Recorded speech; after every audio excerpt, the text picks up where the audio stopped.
I think the benefit of Elk Grove is it grew fast, and it started as any community would, very, very small, and it's retained the smallness in that we recognize the need to ensure that relationships are maintained. When school starts, we are in effect running a city. There are very few organizations and corporations in the United States or the world that are as large as a large school district is. When you take into effect 6,000 employees and 62,000 kids and their families and the entire community that gets connected with it, it's an incredibly culturally and ethnically diverse community as well. And so it certainly presents unique challenges that we face, but it also presents incredible opportunity that we embrace. We receive quite a bit of support from our school district for working with diverse students, diverse populations, students from different backgrounds. If you speak another language and you come from another country, then it makes you kind of more interesting to people. But see, if we keep removing these layers, I bet you have bunches of kids who are hurting here. Kids who feel isolated and who don't feel as if everybody gets along with everyone else. What I don't like about this school is that there's lots of people, and when I first got here, because I just moved here, when I first got here I was trying to make friends, and all of them just turned their backs on me and like started bullying me and stuff instead of being my friends. You can be my friend. We stereotype kids based on cultural expectations. We look at African American kids, we look at low SES kids. Foster youth is another group that are really struggling to understand the norms and the rules, and yet there seems to be punitive or exclusionary discipline for those kids. So it is a major issue, but that's a part of why we hired an equity consultant. So when we talk about looking at it from a sociocultural perspective, what we're talking about is trying to understand who those young people are, what is the cultural capital that they bring, and then as you deal with rule breaking, how you help them to function in environments where there's a cultural mismatch. We were looking for a structure that could meet the needs of students, and that is PBIS. It's a comprehensive approach to understanding and supporting students from both a behavioral and an academic perspective.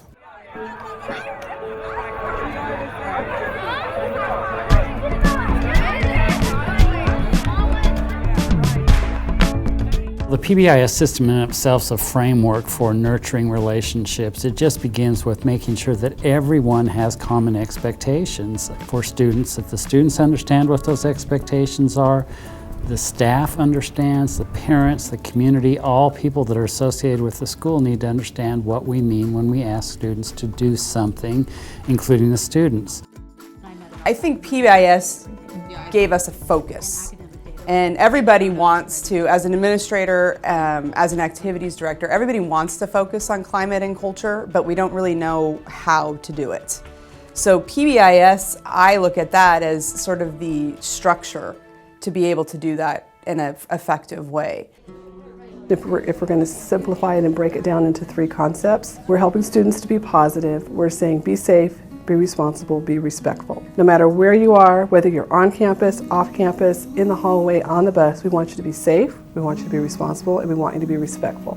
And if you use all 3 of those concepts, no matter where you are, you're going to have a really good, successful time in middle school. That really gets parents' attention because we say we're supporting the same things that you teach your children at home. In the way that we talk with the kids, we're not saying we don't want you to do this, we don't want you to do that. We're really showing them that students will, and then what will they do? They will eat the food that they have in front of them. They will raise their hand before getting up from the table. They will walk in line waiting to get their food. Throughout the week, students earn Berry Notes for being safe, respectful, or responsible. And good morning, everybody. It's Mrs. Wood, and it's time to get some of our Berry Note winners. I really like helping teachers, so when I help the teachers, they give me a Berry Note, and it usually says for being on task and helping out in my class and things like that. I'm not like forced to do stuff like that. I just decide to do it because I'm a Florence student, and Florence students are respectful and responsible, so that's exactly what I'm going to do. I'm going to go around, help, be respectful and responsible, and be safe.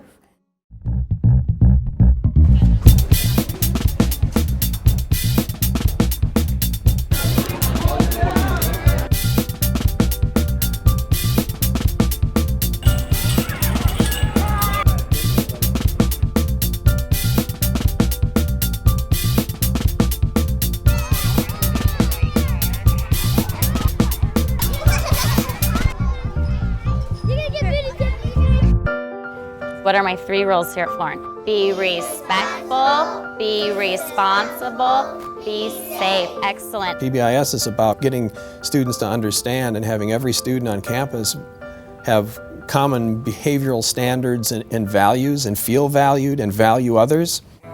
It looks differently at an elementary school, to a middle school, to a high school. We take seriously that at the end of 4 years, the students here will be college and career ready. And in order to do that, we have to teach them how to be advocates for themselves, how to have the confidence to stand on their own 2 feet.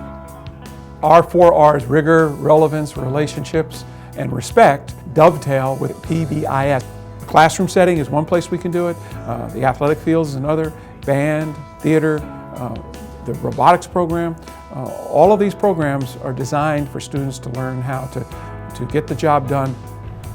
I think from the 4 R's, the thing that caught my attention was respect.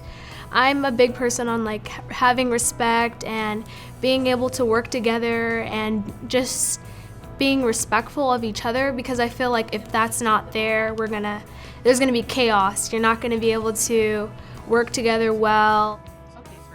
Kids that have already experience with PBIS, they come to the school with understanding of behavior expectations. If you're respecting other people, they will respect you back, and if you're being kind to other people, maybe one day somebody will help you if you fall down too.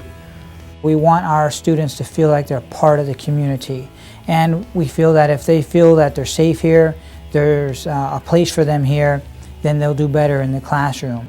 I noticed that we are the role models now for the other grades, and it feels good to be role models. Dealing with discipline in a very positive way, in a positive climate, really does do a lot for the climate of a school. And children feel more accepted as well, and they're spending more seat time, because they're not, out of the classroom. And right now, all of our schools all reported a reduction in discipline and an improvement in school safety and school climate. The earlier you integrate PBIS, that mindset, to me, it starts in the elementary schools, because once you get to the high school, it's a no-brainer. It's part of who they are. It's in their DNA.